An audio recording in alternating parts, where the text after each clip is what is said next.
My name is Ibrahim Ramey, R-A-M-E-Y. I'll be moderating the press event this morning.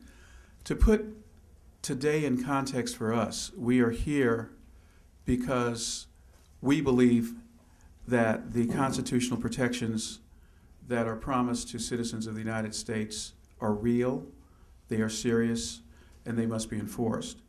We also believe that the United States, as a signatory to the Convention on Torture and other international agreements, has to be held to a standard that says that under no circumstance, under absolutely no circumstance, can torture and physical abuse and enhanced interrogation by any other name be committed by agents of the U.S. either in the United States or in collusion with other countries.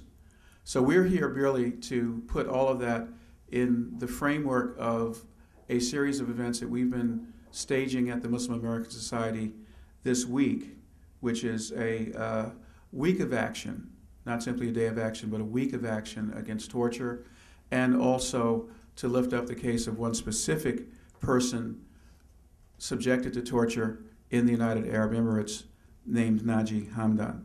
The speakers who will be coming after me will be leaders, both as attorneys and as civil rights advocates and organizers who believe very passionately in the idea that torture is wrong and believe that any person subjected to torture needs the full protection not only of the law but of civil society and activists in civil society who are committed to end this abomination, whether it's in Guantanamo or a foreign nation or in secret prisons in the United States or anywhere.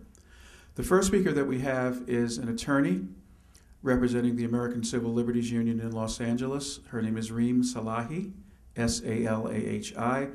Reem has been able to not only work on this case pertaining to Naji Hamdan, but she's actually visited Naji while he's been in prison in the United Arab Emirates, and she has a great deal of valuable information to share. So Reem, welcome. So imagine you move temporarily to another country for business reasons. While you are there, outside the legal protections of the United States, your own government, the U.S. government, instructs the country where you reside, a country known for torturing detainees, to detain you.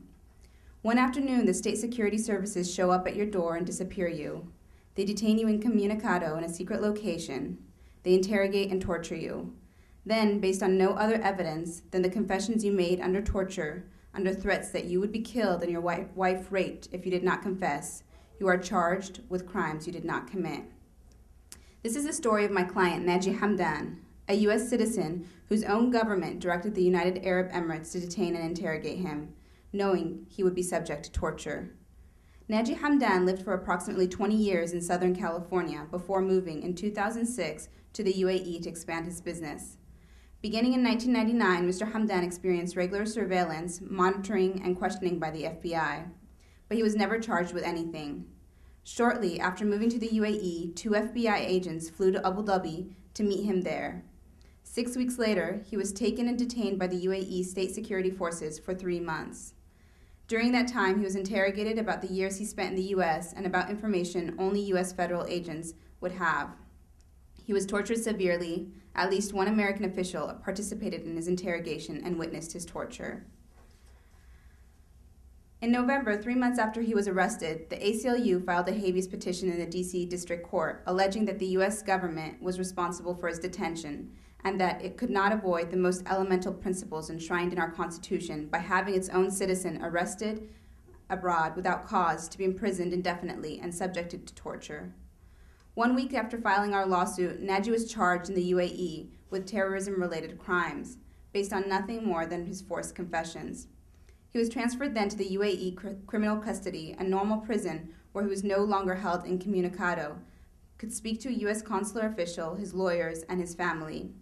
The timing of this transfer is most certainly not coincidence, but a clear attempt of the U.S. government to avoid the reach of our lawsuit.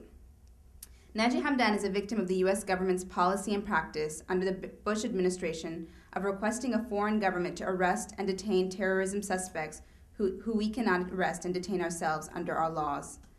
Whatever the merits of this practice, known as proxy detention, Nothing can justify our government stripping its own citizens of basic due process rights by asking another government to do its dirty work. Nonetheless, today, Naji still sits in a prison in the UAE awaiting trial. His case will go straight to the UAE Supreme Court and no appeal will be allowed. On February 21st, 2009, I walked into Al Wathba prison visitation area. I had spent the past 11 days shuttling between the prison grounds, the prosecutor's office, and the U.S. Embassy in my attempts to access our client, Naji Hamdan. I saw Naji from a distance and waved at him. A glass barrier separated us and we spoke using phones.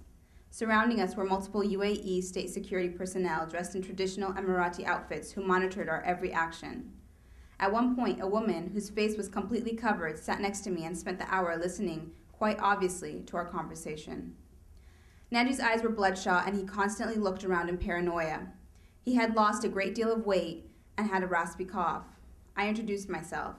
It had been approximately 6 months since Naji was detained, and this was the first time he met with anybody on his legal team from the U.S.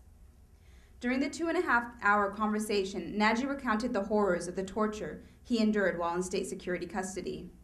He spoke to me about how nearly a dozen men and one woman came to his home and took him away while his wife and children watched and cried.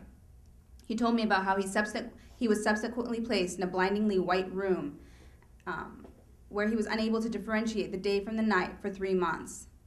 In the room, the AC was constantly on full blast and Naji was denied a blanket or even a jacket to keep warm. For the 3 months that Naji was in state security custody, the UAE interrogators would alternate between placing him in solitary confinement for weeks at a time and taking him out, blindfolded and handcuffed, and torturing him. After 2.5 hours, I was told by one of the security guards to leave. As I waved goodbye to Naji and left the prison yards, I realized that my visit with Naji might be my first and last. It is thus that I come here to Washington, D.C. and demand that my government, the U.S. government, investigate and undo its illegal detention and subsequent imprisonment of Naji Hamdan, a U.S. citizen who should be granted the rights and the respect of any citizen of this country. Today we have 4 asks. The first, we ask today that the UAE drop these baseless charges that the U.S. request that they do, and that the U.S. requests that they do so. The second, we ask the U.S. to demand his release because he is a victim of torture and the only evidence against him was obtained under torture. The third, we ask that if Naji is to be tried, that the U.S. and the UAE ensure that no evidence obtained through torture be used against him and that he be guaranteed a fair trial. And the fourth, we ask that Congress initiate an investigation into the role that the U.S. government played in Naji Hamdan's arrest, detention, interrogation, torture, and now his prosecution.